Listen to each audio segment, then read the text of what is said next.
Wala ka na nun.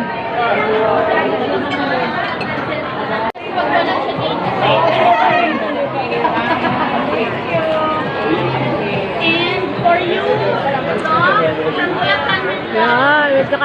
Pangalawa, Hi! salamat sa atong matalan, sa atong presensya. Kaya daw anato ning pagkakataon, ngayon pagtipon-tipon natin sa ininga gabi ay madayon din. Pwede ba na palakpakan nato ng ating mga sarili? Yes!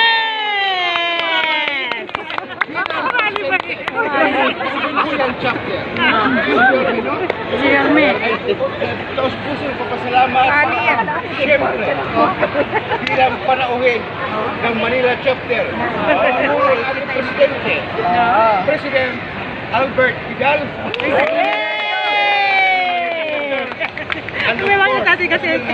The overall President, President Erwin Relox.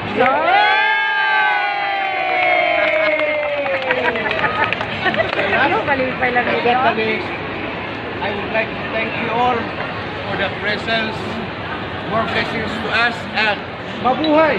But 1992! Yes! Mabuhay! Wow! Pilipinas!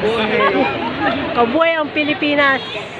Good job, everyone! Yay! Thank you! Upang ibigay sa atin ng maikling pananalita ng ating presidente ng Manila. Ang iba, Mr. Albert Vidal. Yes! Good evening, all classmates, and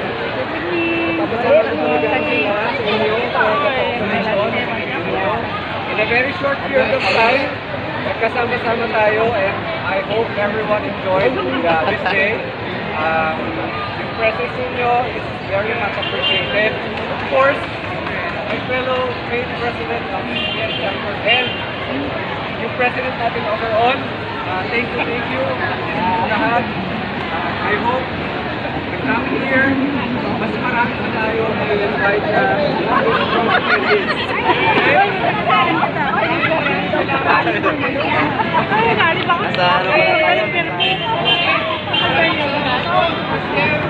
May bayad ba pag sumakay dyan? Para ba sa kanya ng tanan? Let's give him a round of applause. Okay, thank you very much for the educational home, Mr. Albert Vidal. Yes.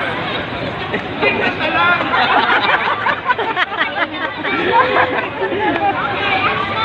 Okay.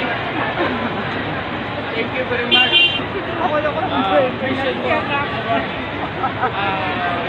Batchmate, classmate,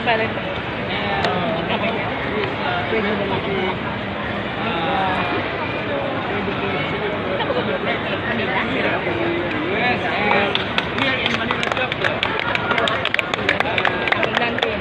Of course.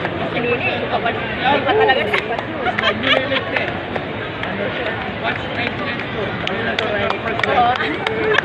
Ano yun eh? Salamat. The last but not the least, is the closing remarks of our very own, very active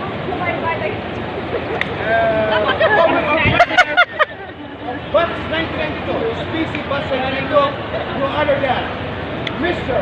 Erwin Relox.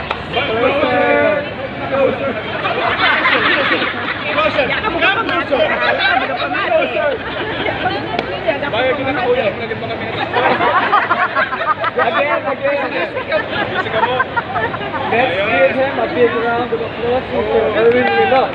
Yeah! Ayan, thank you so much. Sibuyan ng President, SPC Batch 1992 at Manila Chapter President, si Alberto Vidal. And of course, siyempre maraming salamat sa lahat ng members for coming. And kahit short notice, pumunta kayo dito ng lahat, no? Maraming salamat talaga. And hopefully, this is not gonna be the last time. Meron tayong every month na event, meron every 2 months, every 3 months. For Quarterly. Kalasan naman natin. Kalasan natin kasi hindi na tayo mga bata. Tumatanda na. Maya-maya, masakit na yung makatuon natin. Maya-maya, may isa na nawawala. Ang tagal na isa. At malaman na lang natin, kunti na lang ang matala sa pagsusunod. Kaya, let's make the most while all of us are still able, healthy, able enough to travel, no, to Manila. Kaya huwag magsasayang, huwag magdadalong isip na umaten ng mga events. Manggulo sa chat kung hindi kayang umaten. Manggulo sa chat, make yourself available. At the end of the day, relationship matters. Yes.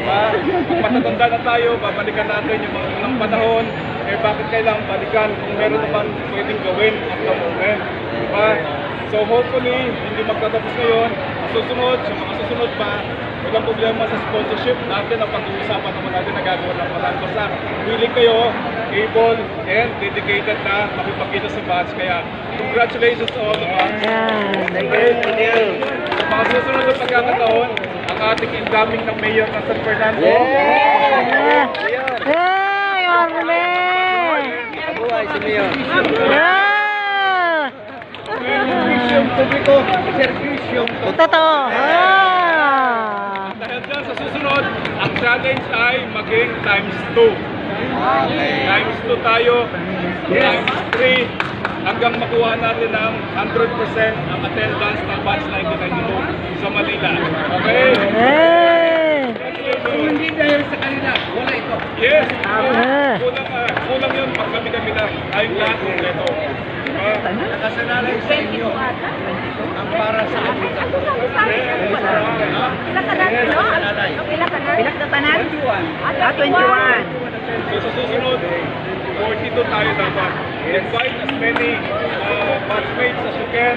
Ang fans, walang problema, magagawa ng paraan. Ang importante, madami tayo. Mas mahalaga, attendance. Di ba nandito? Diba? Okay, di mo po yung batch 1992. Dami na lang investment.